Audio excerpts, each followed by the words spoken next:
नमस्कार दोस्तों, welcome to one day exam class. देखिए यूपी बीएड एंट्रेंस एग्जाम 2020 की नई एग्जाम डेट आपकी 29 जुलाई 2020 को निश्चित की गई है। तो लगभग एक महीने का भी आपके पास समय बाकी है अपनी तैयारी को बेहतर दिशा देने के लिए। इन एक महीने में आप ढेर सारे पिछले साल के पेपरों को लगा सकते हैं और नए नए प्रैक्टिस सेटर को लगा सकते हैं। आज हम आपको हिंदी के सर्वश्रेष्ठ 50 महत्वपूर्ण प्रश्नों का सेट कराने जा रहे हैं। ये हमारा सेट नंबर 12 है। इसके पहले हमने आपको 11 सेट कराए हुए हैं और ढेर सारे पिछले साल के पेपर भी कराए हुए हैं। आप लोग प्ले स्टोर जाकर के वहां पर से देख लीजिएगा। अगर आप सरकारी सीट से बीएड करना चाहते हैं तो हिंदी के इन 50 महत्वपूर्ण प्रश्नों में से कम आपको 45 प्रश्न और सही करने होंगे, क्योंकि हिंदी ऐसा सब्जेक्ट है जिसमें ज्यादातर लोग 50 से 50 सही करने का प्रयास करते हैं। देखिए प्रथम प्रश्न पत्र के खंड बाक्य सेक्शन में हिंदी के 50 क्वेश्चन पूछे जाते हैं। तो 51 से लेकर के 100 तक के जो क्वेश्चन होंगे वो हिंदी भाषा के क्वेश्चन होंगे। देखिए पहला प्रश्न है, उत्साह किस रस का स्थायी भाव है। ये 4 ऑप्शन आपको दिए गए, 3 से 4 सेकंड का आपके पास समय है। सबसे पहले एक बार आप लोग प्रयास कीजिए और वीडियो के लास्ट में पूरी ईमानदारी से बताइएगा कि ये 50 महत्वपूर्ण प्रश्नों में से क्या आप लोग 45 प्रश्नों को सही कर पा रहे हैं। उत्साह किस रस का स्थायी भाव होता है? सही ऑप्शन होगा वीर रस का, क्योंकि शांत रस का स्थायी भाव क्या होता है? निर्वेद होता है। और रौद्र रस का स्थायी भाव क्या होता है? क्रोध होता है। करुण रस का स्थायी भाव होता है शोक। तो सही ऑप्शन होगा वीर रस का स्थायी भाव क्या होगा? उत्साह। अगर आपको वीडियो अच्छा लग रहा हो तो वीडियो को लाइक कर दीजिएगा। चैनल पर अगर आप नए हो तो नीचे आपको लाल रंग की सब्सक्राइब की बटन दिखेगी, उसे दबाकर लाल से काली कर दीजिएगा ताकि आने वाली वीडियो की नोटिफिकेशन आपके पास सबसे पहले पहुंच सके। देखिए दूसरा प्रश्न है, इसमें आपको एक छंद दिया गया है। इस छंद को आपको ध्यान से पढ़ना है और बताना है इन 4 ऑप्शन में से कौन सा ऑप्शन सही हो सकता है। छंद में दिया गया है, नाथ दैव कर कौन भरोसा और सोसई सिंधु करई मन रोसा और कादर महु कहूँ एक अधारा दैव दैव आलसी पुकारा। इसका अर्थ मैं आपको बता देता हूँ। देखिए जब भगवान राम लंका पर चढ़ाई करने के लिए जा रहे थे तो वहाँ पर बीच में समुद्र आ जाता है। तो काफ़ी दिनों तक भगवान राम क्या करते हैं? समुद्र देवता की पूजा करते हैं ताकि समुद्र कोई रास्ता बताए लंका जाने के लिए। लेकिन फिर भी समुद्र देवता प्रकट नहीं होते हैं तो लक्ष्मण जी को गुस्सा आ जाता है। तो लक्ष्मण जी भगवान राम से कहते हैं, हे नाथ, इस दैव का कोई भी भरोसा नहीं है, मन में क्रोध को लीजिए और समुद्र को सुखाड़ डालिए। यह दैव तो कायर मन का एक आधार होता है और दैव दैव आलसी पुकारा। जो आलसी लोग होते हैं वही देवता देवता की पुकार करते हैं। तो ये गुस्से में लक्ष्मण जी ने राम जी से बोला था। तो ये क्या हो सकता है? सही ऑप्शन है चौपाई। ये चौपाई है, रामचरितमानस की चौपाई है। सही ऑप्शन होगा बी वाला ऑप्शन। देखिए 53 नंबर क्वेश्चन है, निम्नलिखित में से कौन सी पश्चिमी हिंदी भाषा की बोली नहीं है? ठीक है, ध्यान से समझिएगा। आपसे क्या पूछा है? पश्चिमी हिंदी भाषा की बोली नहीं है। खड़ी बोली, ब्रजभाषा, अवधी या बुंदेली। अगर आपको 53 नंबर क्वेश्चन आ जाता है तो आप 54 नंबर क्वेश्चन या फिर 55 को भी ट्राई कर सकते हैं। इसलिए मैं आपको नीचे तक के क्वेश्चन दिखाने का प्रयास करता हूं। इसका सही ऑप्शन होगा पश्चिमी हिंदी भाषा की बोली नहीं है अवधी। अवधी जो है ये पूर्वी भाषा की बोली है। अवधी, बघेली, छत्तीसगढ़ी ये पूर्वी भाषा की होती हैं। वहीं पर बात करेंगे पश्चिमी भाषा की तो खड़ी बोली, ब्रजभाषा, बुंदेली। खड़ी बोली, ब्रजभाषा, बुंदेली और कन्नौजी जो होती हैं ये पश्चिमी हिंदी भाषा की बोली हैं। और मैंने आपको बताया पूर्वी वाली अवधी, बघेली और छत्तीसगढ़ी। तो इसमें से अवधी नहीं है। 54 नंबर क्वेश्चन है, लक्ष्मी का पर्यायवाची क्या है? बताइए लक्ष्मी का पर्यायवाची क्या है? इसका सही ऑप्शन होगा ये सभी।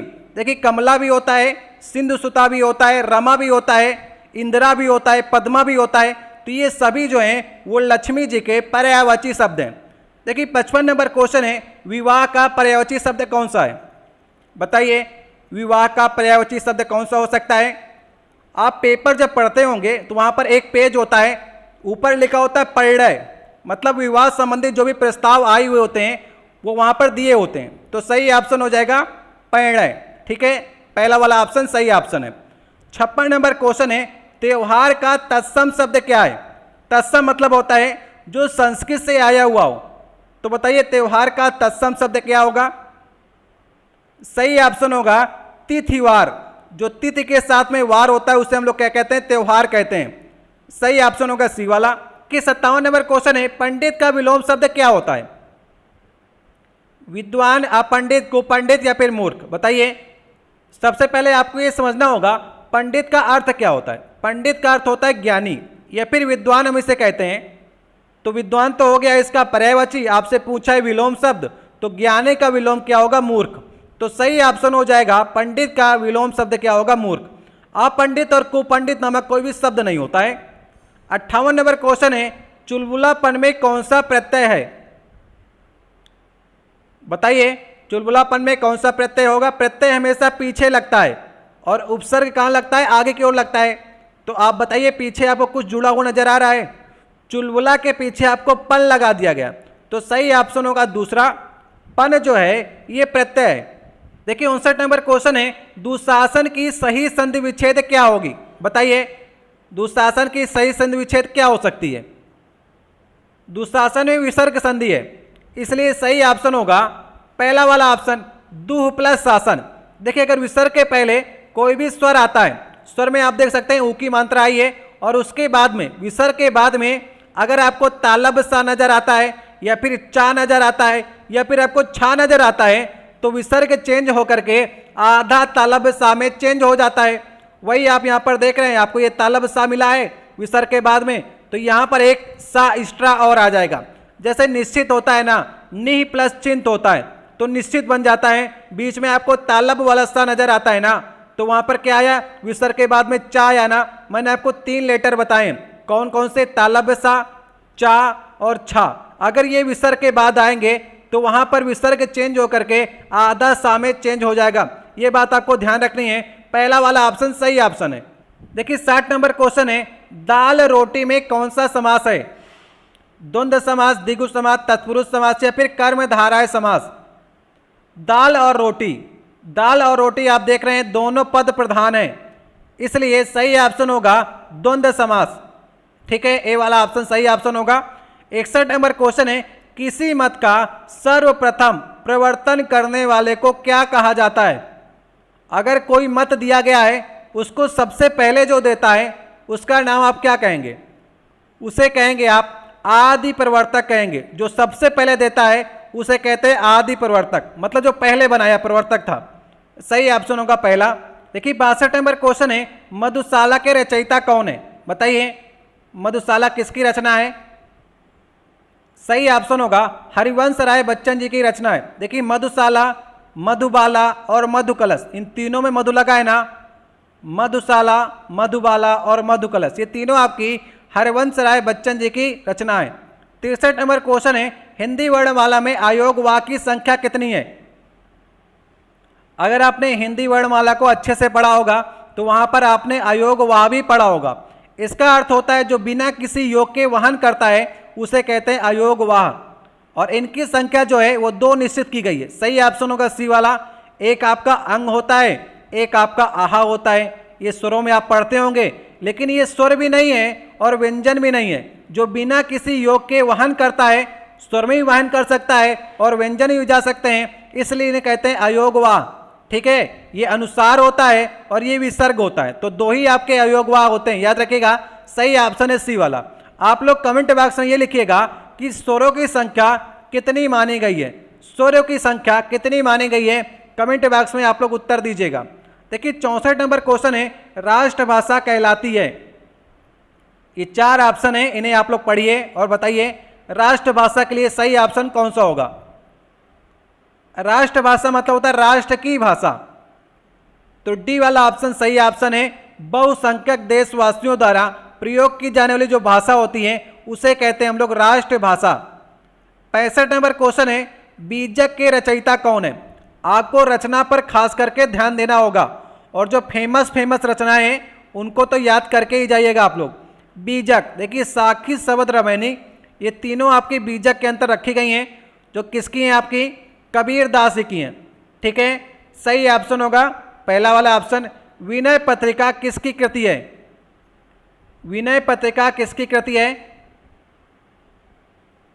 सही ऑप्शन होगा तुलसीदास की है। देखिए सभी फेमस हैं और आपकी जुबान में होनी चाहिए। विनय पत्रिका है तो तुलसीदास। बीजक जो है कबीरदास जी की एक ही रचना है बीजक, उसमें आपकी साखी, शबद, रामायणी आती हैं, तो इसे तो आप लोग याद कर लीजिएगा। दोहा में कितने चरण होते हैं? बताइए, दोहा में कितने चरण होते हैं? तो दोहा में 4 चरण होते हैं, और पहले और तीसरे वाले में 13-13 मात्रा है, और दूसरे चौथे में 11-11, मतलब कि 13-11, 13, 11 इनका क्रम होता है। याद रखेगा दोहे में 4 चरण होते हैं। चौपाई के प्रत्येक चरण में कितनी मात्राएं होती हैं? चौपाई के प्रत्येक चरण में कितनी मात्राएं होती हैं? ये सारे आप सही कर सकते हैं, आराम से करिएगा, गलती मत करिएगा। सही ऑप्शन होगा 16 मात्राएं होती हैं। चौपाई के प्रत्येक चरण में 16 मात्राएं होती हैं। एक ऐसा एक सममात्रिक छंद है। 69 नंबर क्वेश्चन है, ध्रुव स्वामिनी के रचयिता कौन है? बताइए, ध्रुव स्वामिनी के रचयिता कौन है? सही ऑप्शन होगा जयशंकर प्रसाद। ए वाला ऑप्शन जो है वो सही ऑप्शन है। ठीक है, जयशंकर प्रसाद की ध्रुव स्वामिनी है। 70 नंबर क्वेश्चन है, कादंबरी के लेखक कौन है? बताइए, कादंबरी के लेखक कौन है? तो ये बाणभट्ट है, आप सभी को मालूम है। रचनाओं पर खास करके ध्यान दीजिएगा, 100-200 रचनाएं आप लोग पढ़ के जाइएगा एग्जाम में। देखिए, गबन किस लेखक की कृति है? बताइए। गोदान हो गया, गबन हो गया, निर्मला, सेवा सदन, ईदगाह, रंगभूमि, ये सारी किसकी रचनाएं? प्रेमचंद्र जी की रचनाएं। सही ऑप्शन होगा सी वाला ऑप्शन। देखिए, 72 से 74 नंबर जो क्वेश्चन है उसमें आपको रस की पहचान करनी है, और रस, छंद, अलंकार, ये तीनों चैप्टर आप लोग अच्छे से पढ़कर जाइएगा। ढेर सारे उदाहरणों के साथ इसे याद कर लीजिएगा, आपको एग्जैक्ट वही उदाहरण एग्जाम में देखने को मिल जाएंगे। देखिए, 72 नंबर क्वेश्चन है, इसमें रस आपको बताना है। जरूरी नहीं कि आपको इसका अर्थ आता ही हो, आप इसके भाव को देख सकते हैं, कैसा भाव झलक रहा है। पढ़िए आप लोग इसे। इसमें देखिए लिखा गया है, बौरव सभी रघुवंश कुठार की धार में, और वारण बाज सर थई, और बाण की उड़ाई उड़ा के लक्षण लक्ष्य करई, अरे यहाँ समर्थ हई। तो आप यहाँ पर देख रहे हैं किसी लक्ष्य की बात की जा रही है, गुस्से की बात की जा रही है, तो रौद्र रस होगा। सही ऑप्शन होगा सी वाला ऑप्शन। 73 नंबर क्वेश्चन है, हे खग मृग हे मधुकर श्रेणी, तुम देखी सीता मृग नैनी, इसमें कौन सा रस आपको नजर आ रहा है? तो बताइए, ये किस समय की घटना है? जब रावण सीता जी को उठा करके ले जाता है तो राम जी कहते हैं, हे खग मृग हे मधुकर श्रेणी, मतलब खग से पूछते हैं, पक्षियों से पूछते हैं, मृगों से पूछते हैं कि आपने सीता मेरी मृग नैनी को देखा है क्या? तो यहाँ पर वियोग श्रृंगार रस है। ठीक है, वियोग हो गया ना सीता और राम का, तब जाकर के ये वाक्य निकल कर आया है। तो सही ऑप्शन होगा डी वाला ऑप्शन। देखिए, 74 नंबर क्वेश्चन है, मैया मैं तो चंद्र खिलौना ले हूं, यहाँ पर किस रस का प्रयोग किया गया है? वात्सल रस, करुण रस, शांत रस, अद्भुत रस। बताइए, 4 ऑप्शन में से कौन ऑप्शन आपको सही लग रहा है? ऑप्शन को देखकर ही आप समझ जाएंगे कौन सा ऑप्शन सही हो सकता है। सही ऑप्शन होगा वात्सल रस। मैंने आपको बताया पहले 9 रस आपके थे, बाद में 2 रस जोड़ दिए गए, जो कि वात्सल रस और भक्ति रस।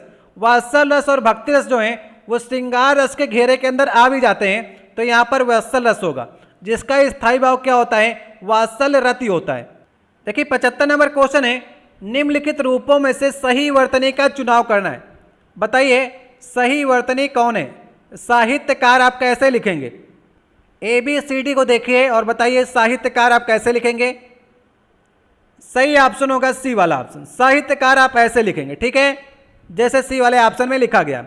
ईश्वर का पर्यायवाची शब्द कौन सा नहीं है? काफी अच्छा सेट है, ज्यादातर लोग 45 कर ले जाएं तो अच्छी बात हो जाएगी।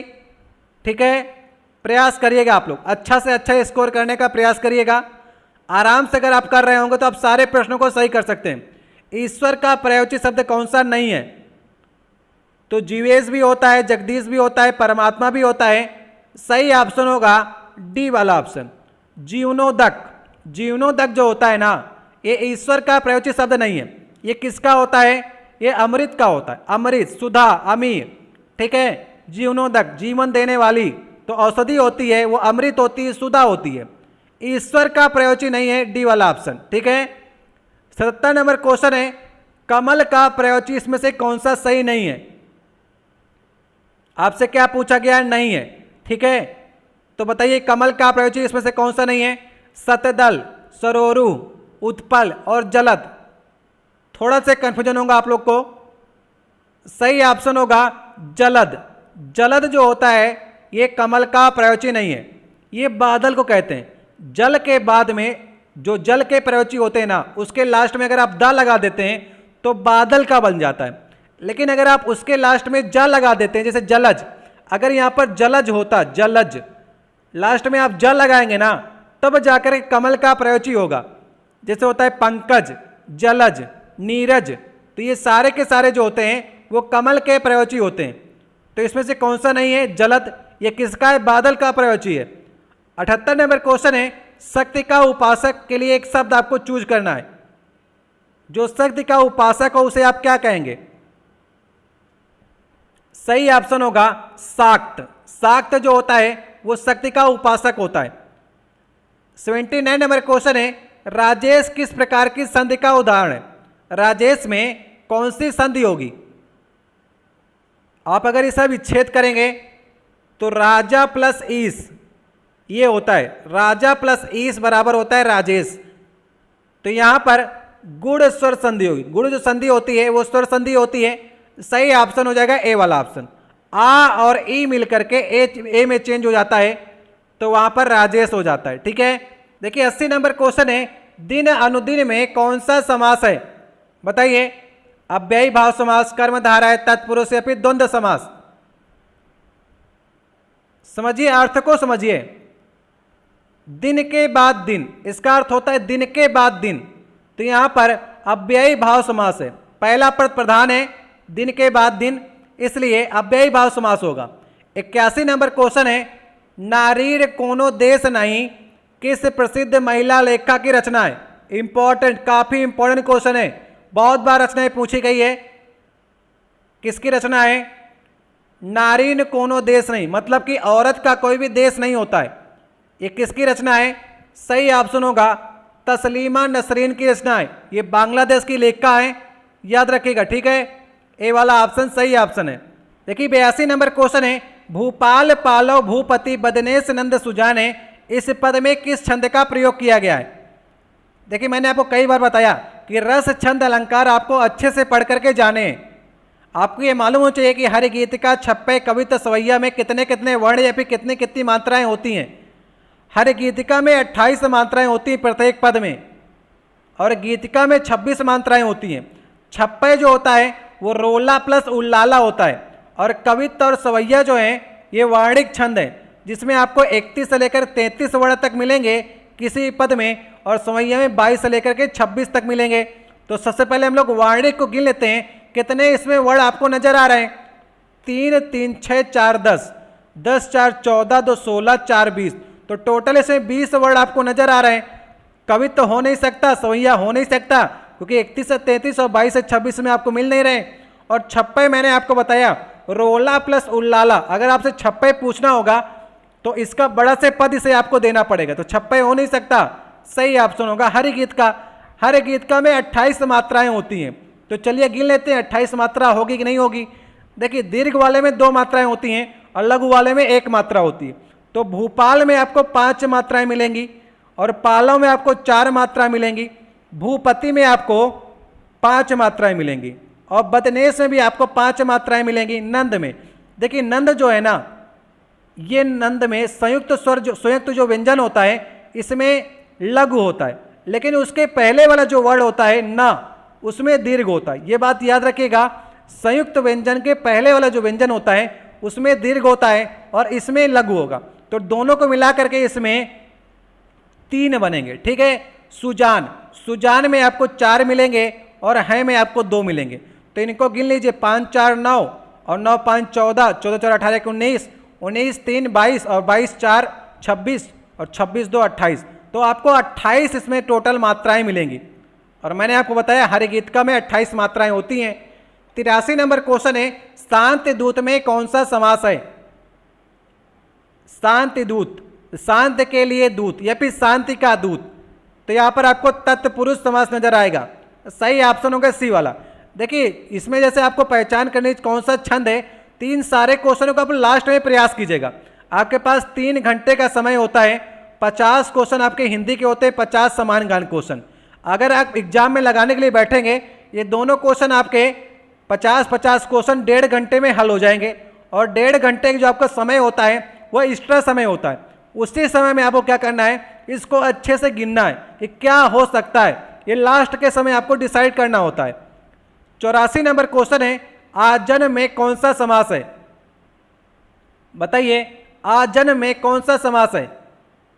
बड़ा आ लगा है ना, जब बड़ा आ लगेगा तो वहां पर अव्ययी भाव समास होगा।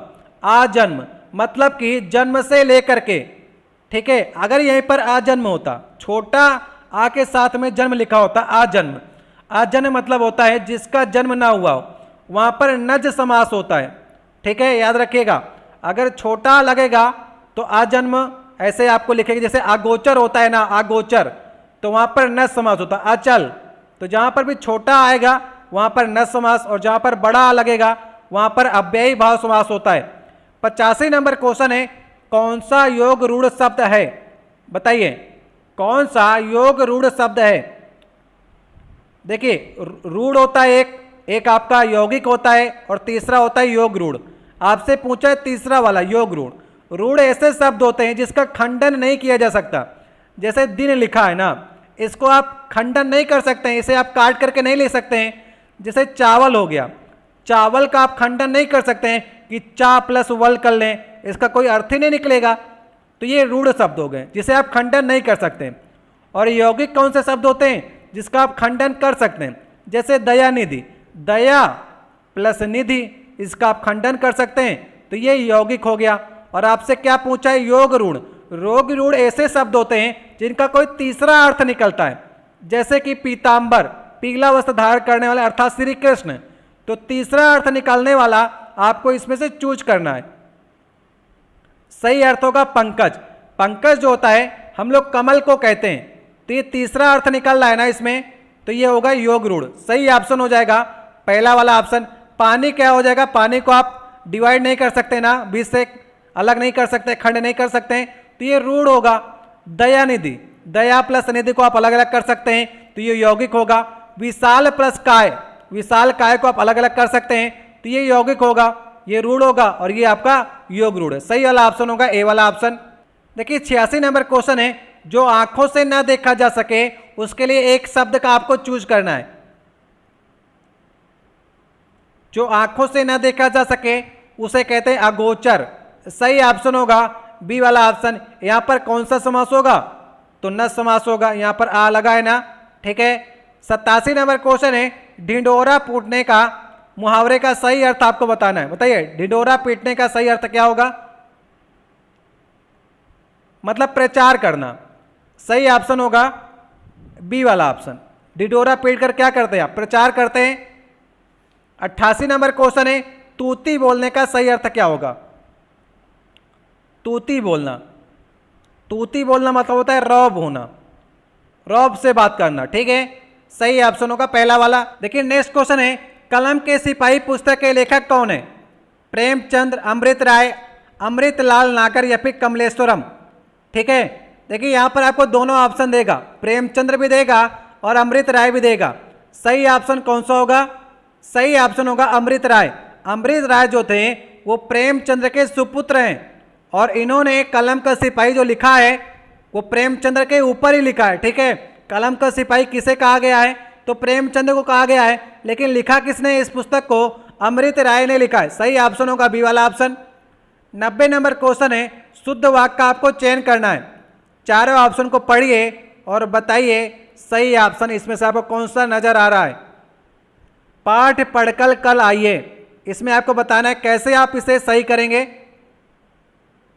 शुद्ध जो होगा इसमें से वो आपका सी वाला ऑप्शन है, कल पाठ पढ़कर आइए। ये जो सही ढंग से लिखा गया, सही ऑप्शन हो जाएगा सी वाला ऑप्शन। देखिए 91 नंबर क्वेश्चन है, निम्नलिखित में से सही वर्तनी वाला शब्द आपको चयन करना है। बताइए सही वर्तनी इसमें से कौन सी होगी? सिंपल सा क्वेश्चन है, जल्दी से बताइए इसका आंसर। विलक्षण, देखिए विलक्षण जो लिखा जाएगा वो ऐसे ही लिखा जाता है, और कोई तरीका नहीं है विलक्षण लिखने का। देखिए 92 नंबर क्वेश्चन है, इसमें आपको रस की पहचान करनी है। कौन सा रस होगा उक्त पंक्तियों में? जो ऊपर आपकी पंक्तियां दी गई हैं, पंक्तियां हैं, मैं जो नया ग्रंथ विलोकता हूँ, भाता मुझे नौमित्र साए, देखूं उसे मैं नित्य नेम से ही, मानो मिला मुझे मित्र पुराना। तो बताइए इसमें कौन सा रस आपको नजर आ रहा है? चौपाई, दोहा, इंद्रवज्जा या फिर भैरव? सही ऑप्शन होगा इंद्रवज्जा। इंद्रवज्जा जो है एक वर्णिक छंद है और हर पंक्ति में 11-11 वर्ण होते हैं।